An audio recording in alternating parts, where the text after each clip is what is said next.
Enzo Ferrari would be turning in his grave at the thought of the latest offering. A practical, easy-to-drive cruiser and supercar all rolled into one? Surely not.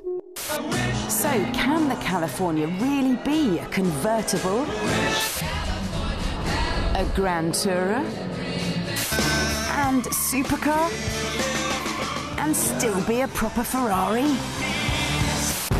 Well, for starters, it displays all the grace and poise a Ferrari should have before a wheel has even turned. This is Ferrari's first ever hard-top convertible, and its folding swan roof routine is the most elegant I've ever seen. The metal roof may disappear beautifully, but it reveals something slightly less dainty. Now, I don't want to sound rude, but it's got the backside of J-Lo after a visit to the pie shop. And no amount of designer lines can disguise the fact that with such bulk comes weight. 200 kilograms more than the F430 and more even than the bigger 599 GTB. So it's going to need a pretty amazing engine to shift it all. It's got one.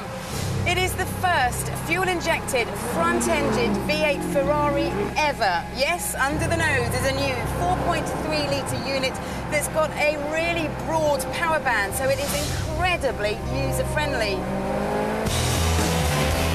Ferrari hopes this will lure more women to the California, and it marks the start of the company's commitment to reduce emissions. CO2 output is a new company low of 305 grams per kilometre, with an average of 21.5 mpg, which aren't bad numbers for a supercar. But the only figure you really want to know is this one. 0 to 62 in under 4 seconds. So any worries about a lardy back end will get left behind, quite literally.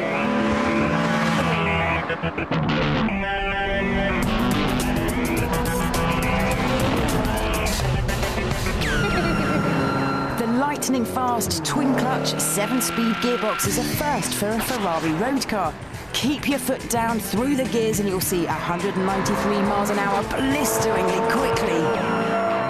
And if you're not in the mood to attack, then just drop the pace a little and enjoy the California as a cruiser. It'll pootle along in 6th or 7th gear at about 50, 60 miles an hour quite happily, proving that it is the capable Grand Tourer we were promised. At just over £143,000, the California isn't cheap. Rivals like Bentley's Continental GTC is 11 grand cheaper, and a Mercedes SL63 AMG is 40 grand less. But what you don't get with the Merc and Bentley is something that's in abundance here. Sexiness. This car makes you feel $1 million. So that high showroom price is a pretty good investment in my book. Inside, it's a sumptuous mix of stitched leather and aluminium, but good money's also been spent on the more practical areas, like the electrically adjustable steering column and seats. Such mollycoddling is so un-Ferrari.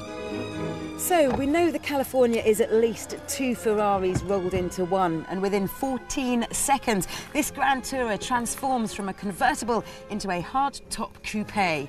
And this little Manettino is a little switch that controls the gearbox, the traction control, and the suspension. So, let's put it into its sportiest setting and see how super this car really is.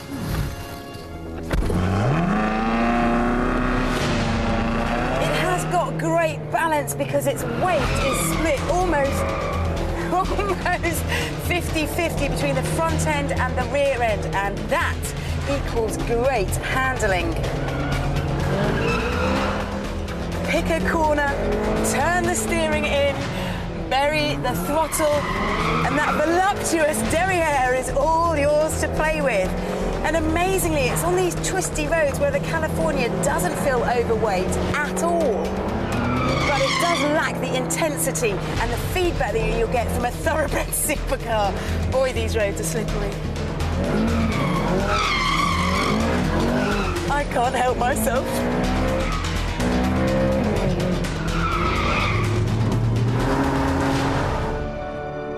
The California is great. It's the most user-friendly way of indulging in the Ferrari spirit ever.